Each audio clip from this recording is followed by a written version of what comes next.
নিত্য নতুন অজুহাতে টানা ১৩ দিন ইরানে বেপরোয়া হামলা চালানো মার্কিন বাহিনী পরপর ৩ রাত ৪ দিন লড়াইয়ের ময়দান থেকে পিছু উঠেছে। এতে ইরান ঘিরে পরিস্থিতি অনেকটা শান্ত থাকলেও মার্কিন প্রেসিডেন্ট ডোনাল্ড ট্রাম্প নিয়মিত প্রতিশ্রুতি ভঙ্গের নজির রাখায় অজানা আশঙ্কা কাটেনি। অস্বস্তিকর থমথমে পরিস্থিতিতে মার্কিন বাহিনীর থমকে যাওয়া অভিযানের পেছনে একাধিক কারণ গণমাধ্যমের বিশ্লেষণে ঘুরপাক খাচ্ছে। এর মধ্যে অন্যতম আমেরিকার অস্ত্রের মজুদ কমে যাওয়ার বিষয়ে আবারও প্রতিক্রিয়া দিয়েছে ওয়াশিংটন। পাল্টাপাল্টি হামলা বন্ধের সুযোগে মধ্যস্থতা বৈঠকে আবার ফেরার গুঞ্জন নিয়ে কথা বলেছেন ইরানের পররাষ্ট্র মন্ত্রণালয়ের মুখপাত্র। আবার সমঝোতার টেবিলে ফিরছে কি ওয়াশিংটন আর তেহরান?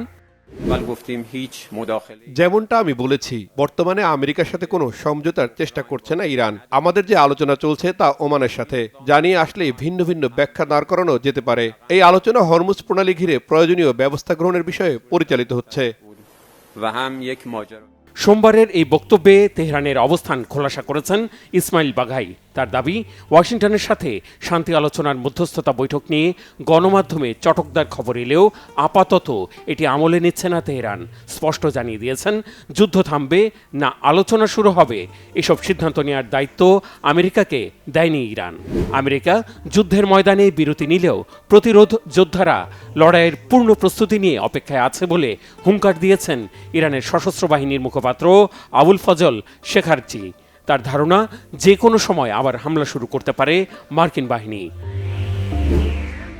আমেরিকার সাথে আবারও সমঝোতার টেবিলে ফেরার সম্ভাব্যতার গুঞ্জন শুরু হয় বিবৃতি দিয়ে তেহরানের পূর্ব শর্তের বিষয়টি আবারও মনে করিয়ে দিয়েছেন ইরানের সর্বোচ্চ নেতা মোস্তফা খামেনি। স্পষ্ট জানিয়ে দিয়েছেন, লেবাননে আগ্রাসন বন্ধ করে অনুপ্রবেশকারী ইসরায়েলি সেনাদের সম্পূর্ণ প্রত্যাহারের দাবি থেকে এক চুলও নড়বে না তেহরান।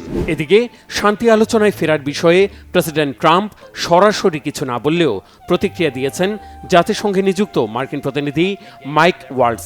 ফক্স নিউজে দেয়া সাক্ষাৎকারে বলেছেন, আলোচনায় ফেরার সুযোগ দিতেই হামলা থামিয়েছেন প্রেসিডেন্ট ট্রাম্প। প্রেসিডেন্ট যেমনটা বলেছেন, হামলা চালাতে সমরাস্ত্র নিয়ে আমরা পুরোপুরি প্রস্তুত আছি। আরও যুদ্ধ সরঞ্জাম রণক্ষেত্রে পাঠানো হচ্ছে, কিন্তু প্রেসিডেন্ট আলোচনায় ফেরার জন্য কিছুটা সুযোগ দিচ্ছেন। গত কয়েক সপ্তাহ ধরে এবং বিশেষ করে গত কয়েকদিনে ওমান ও ইরান সহ আমাদের অন্যান্য আলোচকরা সর্বোচ্চ স্তর থেকে শুরু করে একেবারে কারিগরি স্তর পর্যন্ত প্রতিটি পর্যায়ে আলোচনায় যুক্ত ছিলেন। যুদ্ধের সাময়িক বিরতি নিলেও তেহরানকে শায়েস্তা করার ভূত হয়তো মাথা থেকে কোনোভাবেই নামাতে পারছেন না মার্কিন প্রেসিডেন্ট ডোনাল্ড ট্রাম্প। সামাজিক মাধ্যমে যার নজির দেখালেন তিনি। ঘন্টায় ঘন্টায় পোস্ট করেছেন এআই দিয়ে তৈরি করা একের পর এক ছবি।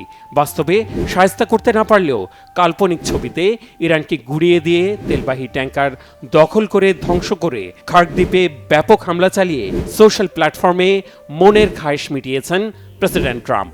এমনকি ইরান যুদ্ধে আমেরিকার ক্ষয়ক্ষতির পরিমাণ যে খুবই নগণ্য তা প্রমাণ করতে সাবেক মার্কিন প্রেসিডেন্টদের বাঁধিয়ে দেওয়া যুদ্ধের তুলনামূলক পরিসংখ্যানও ট্রুথ সোশ্যালে দিয়েছেন মার্কিন প্রেসিডেন্ট। এদিকে ইরানের সাথে লড়াইয়ের বিরতি আর সম্ভাব্য সমঝোতার রাস্তায় হাঁটার খবর নিশ্চিত না হতেই চরম অস্থির হয়ে উঠেছে তেহরানের অন্যতম শত্রু তেল আবিব। আইসিসির গ্রেফতারের হুলিয়া মাথায় নিয়েই তড়িঘড়ি ওয়াশিংটনের উদ্দেশ্যে দেশ ছেড়েছেন ইরান যুদ্ধের নেপথ্য কারিগর ইসরায়েলের প্রধানমন্ত্রী বেনিয়ামিন নেতানিয়াহু। মঙ্গলবার প্রেসিডেন্ট ট্রাম্পের সাথে বৈঠক হতে পারে তার। এ ধরনের বৈঠকের ইতিহাস বলছে নয়া মার্ক নিতে পারে যুক্তরাষ্ট্র ইরান সম্ভাব্য শান্তি স্থাপন প্রক্রিয়া। এক্ষেত্রে সহিংসতা আরও বিস্তৃত হওয়ার আশঙ্কাও অমূলক নয়। Mehrab Hussain Khan, Bangla vision, news desk.